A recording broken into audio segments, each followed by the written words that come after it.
News bulletin में आपका स्वागत है। आइए जानते हैं बिहार की 30 फटाफट बड़ी खबरों को। पवन सिंह खेसारीलाल यादव की चल रही तनातनी के बीच मनोज तिवारी भी कूद पड़े हैं। अपने नए गाने होलरिया में उन्होंने तंज कसते हुए गीत की पंक्तियों में पवन और खेसारी पर इशारों में टिप्पणी की, जिससे भोजपुरी इंडस्ट्री की सियासत और गर्मा गई है। नीट छात्रा मौत मामले में केंद्रीय अन्वेषण ब्यूरो ने मृतका की मामी से पूछताछ की। मामी ने बयान दिया कि एक हॉस्पिटल संचालिका केस को सेटल करने के लिए उनके पास आई थी। तेजस्वी यादव ने मुख्यमंत्री नीतीश कुमार के स्वास्थ्य पर सवाल उठाते हुए एक वीडियो पोस्ट किया। उन्होंने लिखा कि सदन में लगे टैब मॉनिटर को मुख्यमंत्री ने पहले नमस्कार किया, फिर दोबारा नमस्कार किया और बाद में मशीन से माफी मांगते हुए उसकी गर्दन मरोड़ दी।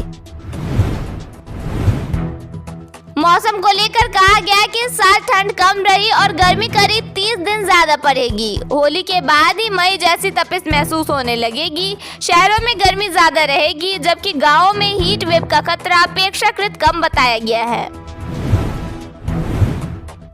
विधानसभा में हाथी वाले तंज पर बंदर से पलटवार के बाद सम्राट और पप्पू की जुबानी जंग से सियासत गर्मा गई है।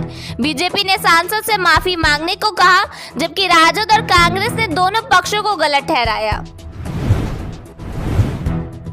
शादी का वादा कर धोखा देने के आरोप में एक लड़की 4 महीने से लड़के के घर के बाहर बैठी है। उसने कहा कि अगर शादी नहीं हुई तो वे जान दे देगी, जबकि लड़के ने आरोप लगाया कि उसे झूठा फंसाया जा रहा है। मैट्रिक परीक्षा देने आ रही 6 महीने की गर्भवती महिला की सड़क हादसे में मौत हो गई। वह परीक्षा देने जा रही थी। इसी दिन दोनों पालियों में साइंस का पेपर होना था। 7 निश्चय 3 योजना के तहत मुख्यमंत्री नीतीश कुमार ने सड़क सुरक्षा को लेकर फुटपाथ, जेब्रा क्रॉसिंग और फुट ओवर ब्रिज बनाने की घोषणा की। उन्होंने कहा कि सड़क पर सुरक्षित चलना हर नागरिक का पहला अधिकार है। खेसारीलाल यादव ने मैथिली ठाकुर को लेकर कहा कि उन्हें ज्ञान और अनुभव की कमी है और शब्दों का चयन सोच समझकर करना चाहिए। उन्होंने राजनीति में शालीनता और मर्यादा को जरूरी बताया। समस्तीपुर के रसलपुर पत्थर घाट पर एक नाव पलट गई। कटाव रोधी कार्य में लगे मजदूरों ने नदी में कूदकर अपनी जान बचाई। बताया गया कि हादसा नाव के ओवरलोड होने के कारण हुआ। दरभंगा में एक प्राइमरी स्कूल के क्लासरूम में एक व्यक्ति का शव मिला। मृतक के जीजा ने शरीर पर चोट के निशान होने की बात कहते हुए हत्या के बाद शव को लटकाने का आरोप लगाया। पश्चिमी चंपारण में तीसरी शादी के दौरान हंगामा हो गया। पहली पत्नी पुलिस के साथ मौके पर पहुंची, जबकि आरोपी फरार हो गया। पुलिस ने उसके भाई और कथित तीसरी पत्नी को हिरासत में लिया है। बिहार में आज मौसम सामान्य बना रहेगा। अगले 7 दिनों के दौरान उत्तर पश्चिम भारत के मैदानी क्षेत्र में आ रहे प्रभाव के कारण राज्य के न्यूनतम तापमान में 2 से 3 डिग्री सेल्सियस तक की बढ़ोतरी होने की संभावना है। बिहार के सरकारी अस्पतालों में प्रसव कराने वाली महिलाओं के लिए बड़ी राहत की खबर है। अब नवजात का जन्म प्रमाण पत्र मां को डिस्चार्ज करने से पहले ही अस्पताल में तैयार कर दिया जाएगा, जिससे अभिभावकों को दफ्तरों के चक्कर नहीं लगाने पड़ेंगे। राज्य मुख्यालय के निर्देश के बाद स्वास्थ्य विभाग ने सभी जिलों को आदेश भेज दिया है। बिहार में शिक्षा व्यवस्था को लेकर सरकार ने बड़े ऐलान किए हैं। शिक्षा मंत्री सुनील कुमार ने विधानसभा में बताया कि राज्य में शिक्षकों की बड़े पैमाने पर बहाली की जा रही है और TRE 4 के तहत 45,000 से अधिक पदों पर भर्ती की जाएगी। अब तक TRE 1.0 से 3.0 के जरिए लाखों शिक्षकों की नियुक्ति हो चुकी है। बिहार में रहकर इंजीनियरिंग की पढ़ाई करना चाहते हो तो आपके लिए खुशखबरी है। राज्य में इंजीनियरिंग पॉलिटेक्निक कॉलेजों में अब आर्टिफिशियल इंटेलिजेंस की पढ़ाई मुफ्त होगी। टेक्निकल विषय की पढ़ाई करने वाले स्टूडेंट्स को अब प्लेसमेंट में बहुत बड़ा फायदा हो सकता है। शिक्षा मंत्री सुनील कुमार ने खुद इसकी जानकारी दी है। बिहार में परमाणु ऊर्जा परियोजना की दिशा में बड़ा कदम बढ़ा है। Nuclear power corporation of India limited ने राज्य में न्यूक्लियर पावर प्लांट लगाने के लिए प्रारंभिक सर्वे पूरा कर लिया है, जिसमें बांका जिले के शंभूगंज और भितरिया को सबसे उपयुक्त माना गया है। हालांकि पानी की उपलब्धता और सुरक्षा अब भी सबसे बड़ी बाधा बनी हुई है। मुख्यमंत्री नीतीश कुमार ने आज शनिवार को 2 लाख से अधिक किसानों के खाते में 100 करोड़ रुपए से अधिक की राशि ट्रांसफर की है।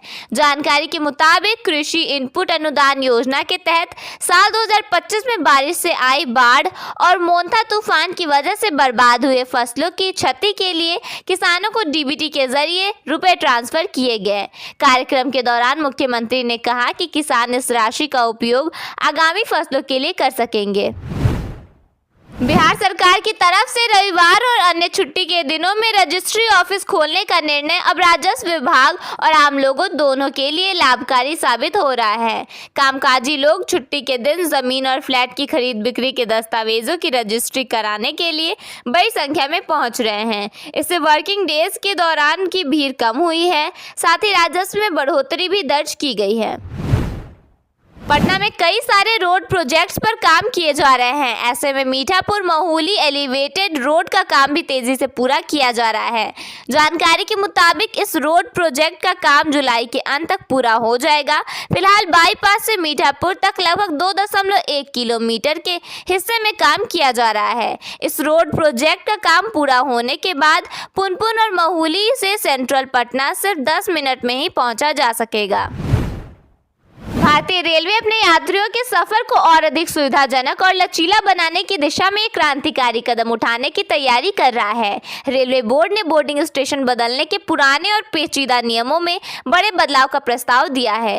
इस नए बदलाव के तहत अब यात्रियों को चार्ट तैयार होने के ठीक पहले तक अपना बोर्डिंग स्टेशन बदलने की आज़ादी मिलेगी। बिहार में राज्यसभा की 5 सीटों के लिए होने वाले चुनाव अब गणित से ज्यादा रणनीति का खेल बनता जा रहा है। 16 मार्च को होने वाले राज्यसभा चुनाव से पहले बिहार की राजनीति में जोर तोड़ का दौर तेज हो गया है। एक सीट जीतने के लिए 41 विधायकों के वोट जरूरी है और इसी आंकड़े ने छोटे दलों, निर्दलीय विधायकों और क्षेत्रीय समीकरणों को अचानक बेहद अहम बना दिया है। मुख्यमंत्री नीतीश कुमार ने शनिवार को एक्स के जरिए खास ऐलान किया। सड़कों पर पैदल चलने वाले लोगों को किसी तरह की परेशानी ना हो, इसे लेकर परिवहन विभाग को निर्देश दिए गए हैं। सीएम नीतीश कुमार के आदेश के मुताबिक राज्य में फुटपाथ, फुट ओवर ब्रिज और जेब्रा क्रॉसिंग का निर्माण किया जाएगा। इसके अलावा भी कई निर्देश जारी किए गए हैं। पटना मेट्रो रेल कॉरपोरेशन के अनुसार कॉरिडोर 2 में मोइनुल हक स्टेडियम से पटना जंक्शन तक लगभग पूरी टनल बन चुकी है। पीएमसीएच से गांधी मैदान के बीच बची खुदाई अप्रैल तक पूरी होने की संभावना है, जिसके बाद पटरी बिछाने का काम शुरू किया जाएगा। बिहार में 25 नई चीनी मिलों को शुरू करने के लिए गन्ना उद्योग विभाग की तरफ से तैयारी तेज कर दी गई है। गन्ना क्षेत्र का विस्तार किया जाएगा। हर मील क्षेत्र में 5000 हेक्टेयर में खेती की जाएगी। तैयारियों को लेकर कई जिलों को लेटर भी भेजा गया है। होली पर भीड़ को संभालने और यात्रियों की परेशानी कम करने के लिए रेलवे ने बिहार से 21 होली स्पेशल ट्रेनें चलाने का फैसला किया है। पटना, पाटलिपुत्र सहित दानापुर मंडल के कई स्टेशनों से इन ट्रेनों का संचालन होगा, ताकि यात्रियों को टिकट और सीट की समस्या से राहत मिल सके। इन ट्रेनों के संचालन के साथ साथ स्टेशनों पर सुरक्षा और यात्री सुविधाओं के लिए विशेष चेकिंग स्टाफ और आरपीएफ की तैनाती भी सुनिश्चित की गई है।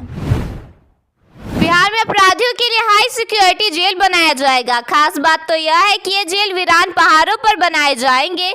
यहाँ ना तो मोबाइल नेटवर्क होगा और ना ही बाहरी दुनिया से कोई मतलब। गृह मंत्री सम्राट चौधरी ने इसे लेकर ऐलान किया है।